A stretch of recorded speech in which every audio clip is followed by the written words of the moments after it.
Aesthetic is not about appearance, but perception. Many people think that aesthetic is just about whether something looks good or bad. But true aesthetics is not about appearances, but about how you perceive the world. What you see depends on how you look. The same sunset. Some see it as the night falling, others see it as the world glowing. So, aesthetic is not about how refined it looks, but about how deeply you feel. When you learn to look more slowly, colors become richer, sounds become softer. At that moment, you begin to have your own aesthetic. Beauty is not in things, but in the eyes. The way you perceive determines the quality of your life. Entertainment is not an escape, but another way to understand reality. Many people think that entertainment is just for relaxing, watching shows, listening to music, playing games. It seems like a way to escape reality. But actually, entertainment is not an escape. It's another way to understand the world. When you follow a show, you're studying human nature. When you play games, you're training strategy and collaboration. When you listen to music, you're feeling the structure of emotions. Entertainment lets you experience, and the experience itself is learning. When you relax, your brain reorganizes and absorbs the logic of the world unconsciously. So, true learning is not just from books, but from laughing, crying, resonating, and imagining. Entertainment is not wasting time, it's a hidden lesson life gives you. When you laugh, you're actually understanding how humans live. Aesthetic is about choice, not taste. Many people think that having aesthetic means having good taste. But true aesthetic is not about how refined you look, but how you make choices. The colors you choose, how you arrange your room, what clothes you wear, all reflect your attitude toward life. Aesthetic is not about imitating someone, but about how you express yourself. Some like minimalism, some like lively and colorful. Both are fine, as long as it's a sincere choice. When you know why you like something, your style will emerge from there. Aesthetic is not learned, it's chosen. The choices you make every day are your lifestyle. Entertainment products are the emotional outlet of civilization. Some say, movies are just stories, music is just melodies. But actually, they are the emotional outlet of an era. When society has emotions, it doesn't say them directly.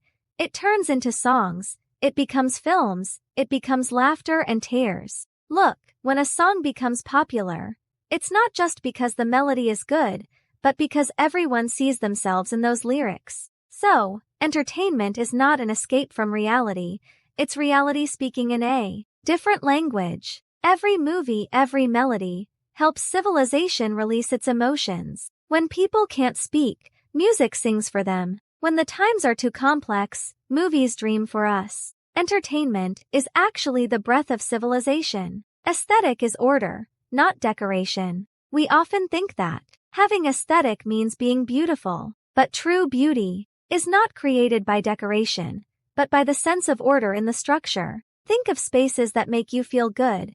They're not always luxurious, but they definitely have proportion, white space, and rhythm. That's an invisible order. It gives chaos boundaries.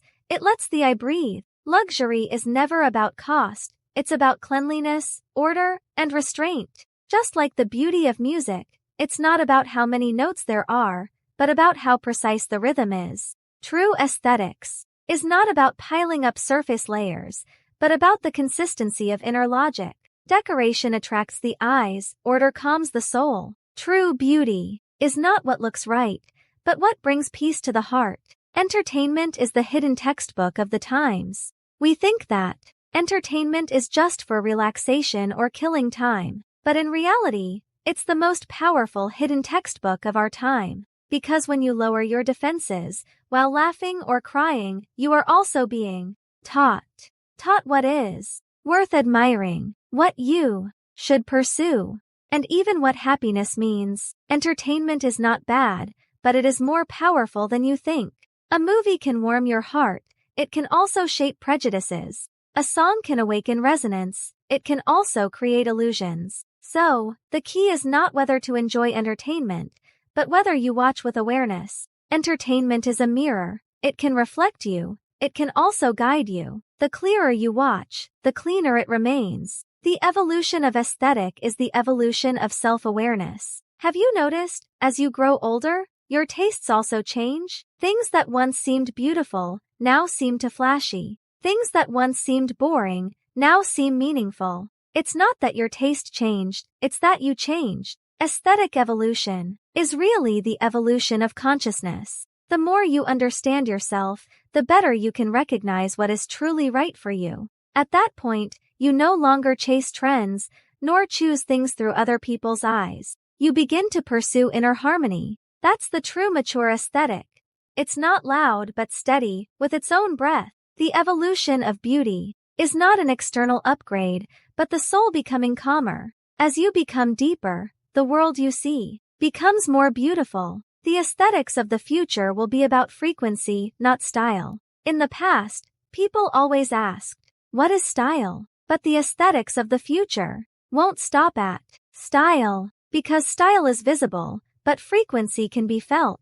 The beauty of the future won't be about coordinated colors or perfect lines, but about the right energy. You've seen those people, dressed simply, but when they enter, the whole space changes. That's not style, that's frequency. Style can be learned, frequency can only be practiced, because frequency comes from your inner order. The beauty of the future won't seek uniformity, but energy resonance. Style attracts the eyes, frequency connects souls. The true luxury of the future is not what you wear or own, but what you radiate.